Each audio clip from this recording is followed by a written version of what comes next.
The role of research in nursing. I'm going to discuss this in 5 minutes and give you some various YouTube videos and links to go search out some more sources on this topic. And I really encourage you to do that. The more you read and get into evidence-based research, the better you're going to be able to understand and apply it into your practice in a comfortable manner.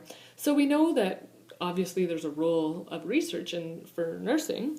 There's so many new health discoveries, technologies emerging. Nurses are practicing and changing in response to all these every day.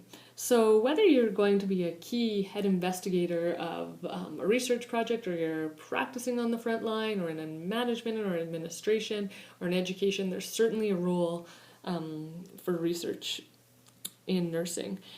And nurses really just want to offer their patients the very best care available. And in order to do that, we need to identify the best sources of information about nursing care and use that information to develop a solid practice base for care delivery. So what is evidence-based practice? I want you to take a moment, and if you do that right now, you're going to be able to build your capacity for understanding this. So look up evidence-based practice in nursing and see what you find. It's a word that continues to evolve, and your textbook talks about the factors that are included when we define evidence-based practice, but I want you to see what's out there and where the role of it is in nursing research. This is something that we'll further discuss in class as well. So examples of evidence-based practice just happened to come to my mailbox, and not because I'm a healthcare professional, but they came to myself as a citizen of Red Deer, and it's Alberta Health Services issue of Apple, and it's called the goal of it is to be healthy, be well, be informed, and it's applemag.ca. That you can find the online resource, and I provided you the site for that. And this spring of 2014, what they are discussing is celebrating research. So read a few of the articles in there, because they talk about why we research, they talk about a hotbed of health innovations and things that they're doing to save lives, to better fix hip and knee problems. So it's quite a great and timely resource for you to read, but seek as much information as you can about this, because it's really going to build your knowledge about research, and I think as that happens, you'll continue to build your appreciation for it as well. So in order to do that, also we have to look back in time at nursing research history. So if you refer to your text, chapter 1, Table 1.1, it's an excellent outline of events for nursing research. It goes back to 1859 when Florence Nightingale's notes on nursing were published.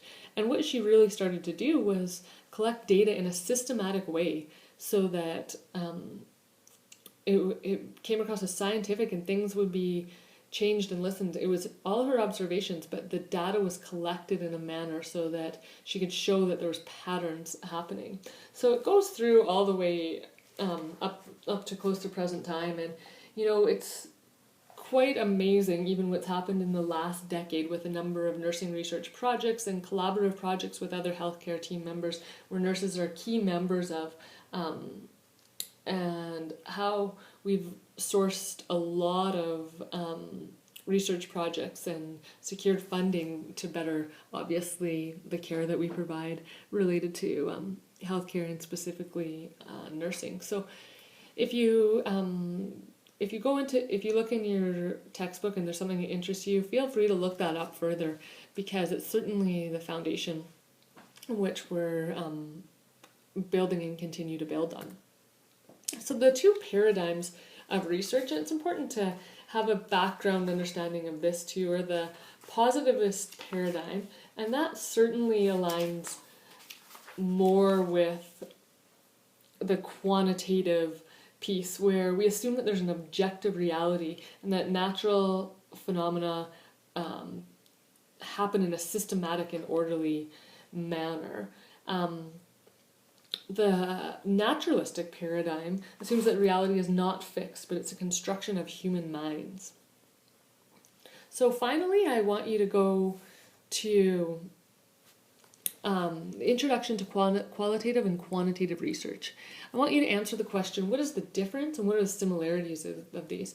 A really raw, basic video does a really good job of identifying a research topic and then having a discussion of which research method would fit best. But I think this is a good introduction for you to watch and help you further understand it. I'm sure you've heard of qualitative and quantitative research, but what's important is that you have an understanding of the differences and similarities between them. Throughout the semester, we're really going to build on this. We're going to understand how research questions determine the method and what different methods there are of qualitative and quantitative.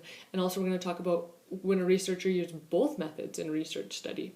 So just to start to get a basic understanding of what qualitative and quantitative research is, have a look at that and also do some more reading in your textbook about that, and I think you'll come well prepared to have a good discussion. And that's the last slide other than the summary, and I just would like to say in summary that evidence-based practice is key. It incorporates research findings into decisions and it includes the patient's perspective as well. And we'll have a really good discussion in class about this, so look forward to that. If you have any further questions, do not hesitate to contact me. Thanks, that's all for now.